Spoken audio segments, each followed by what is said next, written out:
तो आज हम बात कर रहे हैं नई दिल्ली के भारत मंडपम में हो रहे इंडिया एआई इम्पैक्ट समिट 2026 की। और ये सिर्फ कोई आम टेक कॉन्फ्रेंस नहीं है। नहीं, बिल्कुल नहीं। ये अपने आप में एक बहुत बड़ी बात है, क्योंकि लंदन, सियोल, पेरिस, इन सब के बाद एआई पर जो ग्लोबल बातचीत है उसका सेंटर अब ग्लोबल साउथ में है, भारत में। हाँ, और इसकी थीम भी सर्वजन हिताय सर्वजन सुखाय। बिल्कुल। और ये सिर्फ एक अच्छा लगने वाला स्लोगन नहीं है, ये पूरी बातचीत की दिशा ही बदल देता है। कैसे? अब तक की जो समिट्स थी उनमें फोकस इस पर था कि एआई क्या-क्या कर सकता है, मतलब कितनी तेजी से कोड लिखेगा, कितनी अच्छी तस्वीरें बनाएगा। हाँ, क्षमता पर। एग्जैक्टली। लेकिन यहाँ भारत में सवाल ये पूछा जा रहा है कि एआई किसके लिए है, इसका असली इम्पैक्ट क्या है। यहाँ एक तरह से तकनीक की क्षमता से ज्यादा तकनीक के मकसद पर जोर है। ठीक है, तो चलो इसे जरा और आसान भाषा में समझते हैं। मैंने सुना कि समिट का पूरा ढांचा 7 चक्रों पर आधारित है। हाँ। मुझे ये चक्र शब्द का इस्तेमाल काफी अच्छा लगा। ये सिर्फ अलग-अलग टॉपिक्स की लिस्ट नहीं है, है ना? नहीं नहीं, बिल्कुल नहीं। चक्र शब्द का चुनाव बहुत सोचा समझा है। ये भारत के समग्र मतलब होलिस्टिक दृष्टिकोण को दिखाता है। अच्छा। जैसे एक पहिया घूमता है और गाड़ी को आगे बढ़ाता है, वैसे ही ये चक्र, जिसमें ह्यूमन कैपिटल, समावेशिता, ये सब है। हाँ, सुरक्षित एआई और आर्थिक विकास जैसे विषय, ये सब एक दूसरे से जुड़े हैं। विचार ये है कि एआई समाज के किसी एक हिस्से को नहीं, बल्कि हर पहलू को एक साथ आगे बढ़ाएगा। मतलब ये एक होलिस्टिक विजन है, टेक्नोलॉजिकल नहीं। बिल्कुल। तो इसी होलिस्टिक विजन की बात करें तो समावेशिता यानी इंक्लूजन, उस वाले चक्र पर काफी जोर दिया गया। बहुत ज्यादा। अक्सर हम एआई को एक ऐसी चीज समझते हैं जो अंग्रेजी बोलने वाले शहरों में रहने वाले लोगों के लिए है। सही बात है। लेकिन आज की चर्चाओं से ऐसा लगा कि इस दीवार को तोड़ने की कोशिश हो रही है। हाँ, और ये कोशिश जमीनी स्तर पर हो रही है। आप बस कल्पना कीजिए, तेलंगाना का एक किसान है, अपनी फसल में लगी किसी बीमारी की तस्वीर खींचता है और तेलुगु में एआई से पूछता है ये क्या समस्या है और इसका क्या समाधान है। वाह। या फिर बिहार का एक छोटा दुकानदार, वो भोजपुरी में एआई से अपने बिजनेस को बढ़ाने के लिए सलाह ले रहा है। ये अब सिर्फ कल्पना नहीं रही। लेकिन ये होगा कैसे? मेरा मतलब, हर भारतीय भाषा में एआई को इतना स्मार्ट बनाना, ये तो बहुत बड़ी चुनौती होगी। क्या इसके पीछे की टेक्नोलॉजी पर कोई बात हुई? बिल्कुल हुई। और यहीं पर भारत का डिजिटल पब्लिक इंफ्रास्ट्रक्चर यानी डीपीआई काम आता है। डीपीआई? हाँ, डीपीआई को आप एक डिजिटल हाईवे की तरह समझिए। अच्छा। जैसे सड़कें बनने के बाद उन पर गाड़ियां चलती हैं, वैसे ही आधार और यूपीआई जैसे डिजिटल हाईवे बनने के बाद उन पर एआई जैसी एडवांस टेक्नोलॉजी चल सकती है। नीति आयोग के अमिताभ कांत ने आज एक चेतावनी भी दी। उन्होंने कहा कि अगर देशों के पास मजबूत डीपीआई नहीं हुआ तो एआई अमीर और गरीब के बीच की खाई को और भी ज्यादा बढ़ा देगा। ये तो बहुत जरूरी बात है, लेकिन फिर सवाल वही है, डीपीआई तो हाईवे है, पर उस पर चलने वाली एआई गाड़ियों को हमारी भाषाएं कौन सिखाएगा? सही सवाल। क्या हमारे पास इतना अच्छा, इतना विविध भाषाई डेटा है जिस पर एक मजबूत एआई मॉडल ट्रेन किया जा सके? असली चुनौती तो डेटा में है ना? आपने बिल्कुल सही नस पकड़ी है। और इसी चुनौती से निपटने के लिए भारत सरकार का भाषिणी मिशन काम कर रहा है। भाषिणी? जी, इसका लक्ष्य ही यही है कि भारतीय भाषाओं में विशाल और उच्च गुणवत्ता वाले डेटा सेट तैयार किए जाएं, ताकि एआई मॉडल सिर्फ अंग्रेजी में नहीं बल्कि तमिल, बंगाली, मराठी और दूसरी सैकड़ों भाषाओं और बोलियों में भी उतने ही प्रभावी ढंग से काम कर सके। हाँ, और समावेशिता की यही सोच शायद स्वास्थ्य सेवा में भी दिखी। हाँ, बिल्कुल। मंत्री अनुप्रिया पटेल ने साफ किया कि एआई डॉक्टरों की जगह नहीं लेने वाला। ये बात तो हम खैर बहुत बार सुनते हैं। हाँ, ये तो एक स्टैंडर्ड लाइन बन गई है। लेकिन उन्होंने एक शब्द इस्तेमाल किया, फोर्स मल्टीप्लायर। इसका असल में क्या मतलब है? इसे ऐसे समझिए कि एआई डॉक्टर के लिए एक सुपर असिस्टेंट की तरह है। Super assistant? हाँ, जहां एक रेडियोलॉजिस्ट दिन में शायद 100 एक्सरे देख सकता है, वहीं एआई 1 मिनट में 1000 एक्सरे स्कैन करके उनमें से 5 सबसे संदिग्ध मामलों को डॉक्टर के सामने रख सकता है। ओह। और कह सकता है इन पर खास ध्यान देने की जरूरत है।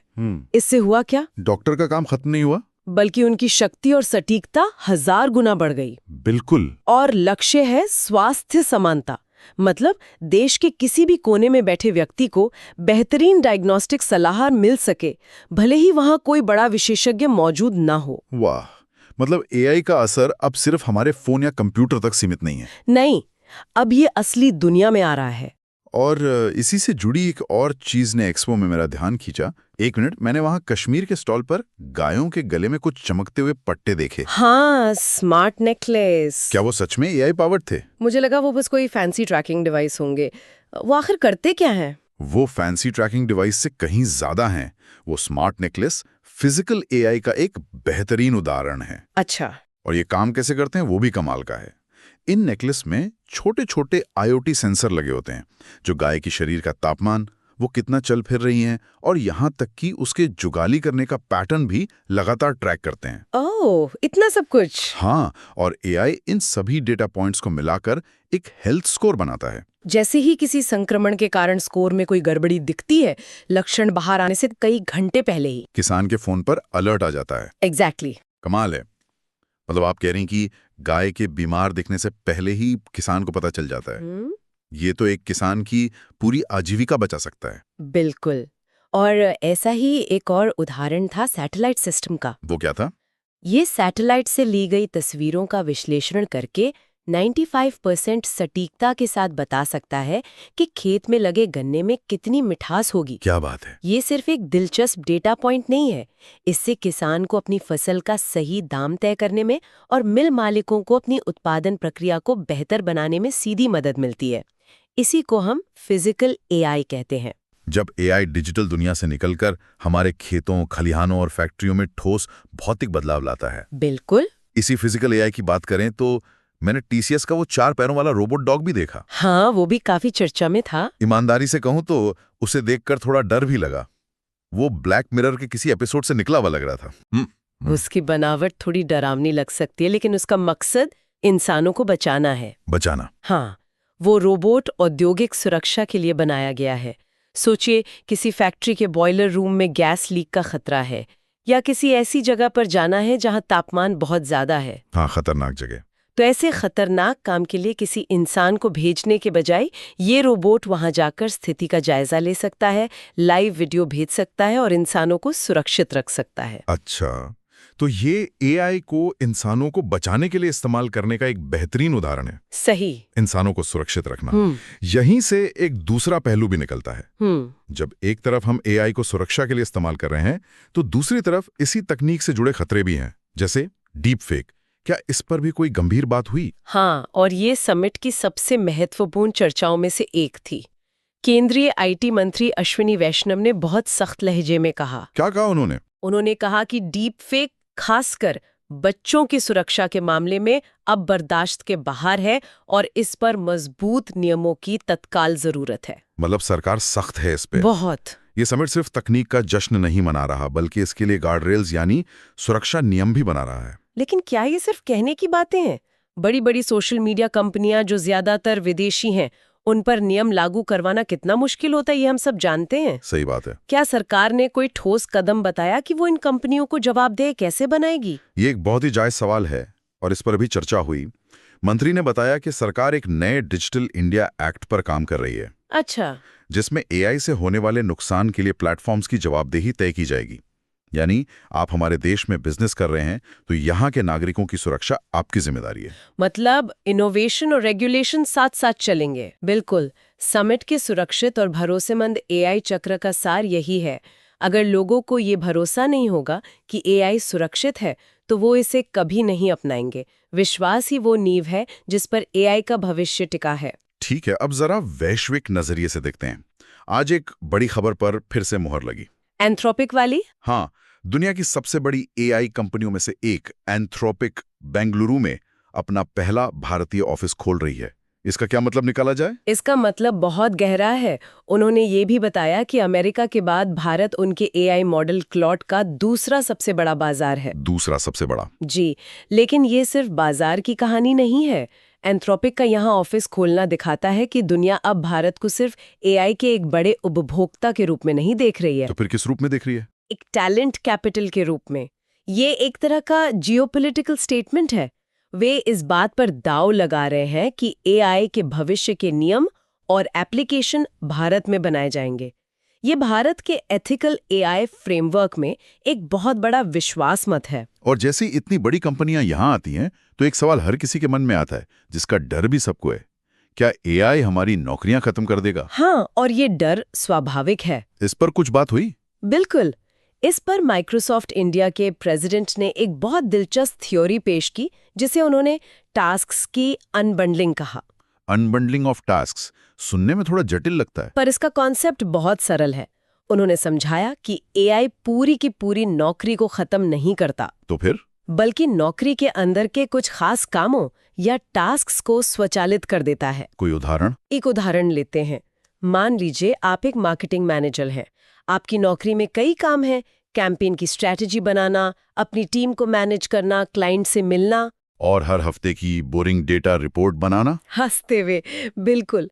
एआई शायद रिपोर्ट बनाने जैसा दोहराव वाला काम अपने हाथ में ले लेगा और उसे आपसे 10 गुना तेजी से और बेहतर तरीके से करेगा। तो इससे तो मैनेजर का काम कम हो गया, उसकी जरूरत भी कम हो जाएगी। नहीं, यहीं पर सोच में बदलाव है। इससे उस मैनेजर का कीमती समय बच गया। अच्छा। अब वो अपना समय और ऊर्जा उन कामों में लगा सकता है जो एआई नहीं कर सकता। जैसे? ज्यादा रचनात्मक सोचना, क्लाइंट के साथ रिश्ते मजबूत करना, अपनी टीम को बेहतर ढंग से मेंटोर करना। तो नौकरी खत्म नहीं हुई, बल्कि उसका स्तर ऊंचा हो गया। मतलब इंसान दोहराव वाले कामों से आजाद होकर ज्यादा रणनीतिक और मानवीय कामों पर ध्यान दे पाएगा। एग्जैक्टली। तो इस सब का क्या मतलब है? आज की पूरी चर्चा का सार क्या निकलता है? अगर मुझे इसे एक लाइन में कहना हो तो ऐसा लगता है कि भारत खुद को सिर्फ एक टेक सुपर पावर के तौर पर नहीं, बल्कि नैतिक एआई यानी एथिकल एआई के एक ग्लोबल लीडर के रूप में स्थापित कर रहा है। सही पकड़ा है। ये सर्वजन हिताई के अपने सदियों पुराने दर्शन को सबसे आधुनिक तकनीक के साथ जोड़ रहा है। बिल्कुल सही। ये एक ऐसा मॉडल बनाने की कोशिश है जहां तकनीक का विकास केवल मुनाफे के लिए नहीं, बल्कि मानव कल्याण और सामाजिक समस्याओं के समाधान के लिए हो। और ये दुनिया के लिए एक बहुत शक्तिशाली संदेश है। और ये तो सिर्फ शुरुआत है। हाँ। समिट में अभी लीडर्स प्लेनरी सेशन बाकी है, जहां प्रधानमंत्री नरेंद्र मोदी के साथ बिल गेट्स और गूगल डीप माइंड के सीईओ डेमिस हासाबिस जैसे दिग्गज मंच पर होंगे। उस बातचीत पर सबकी नजर होगी। उस बातचीत से निकलने वाले विचार शायद आने वाले दशक के लिए एआई की दिशा तय करेंगे। निश्चित रूप से। और मैं श्रोताओं के लिए एक अंतिम विचार छोड़कर जाना चाहूंगी। जरूर। हम अक्सर पूछते हैं कि एआई हमारे लिए क्या कर सकता है, लेकिन इस समिट ने एक नया सवाल पूछा है। जरा सोचिए, जब 1 अरब से ज्यादा लोगों का देश सिर्फ व्यावसायिक लाभ के बजाय सामूहिक कल्याण के दर्शन पर आधारित एआई बनाना शुरू करेगा, तो भविष्य कैसा दिख सकता है? ये एक ऐसा विचार है जिस पर हम सबको सोचना चाहिए।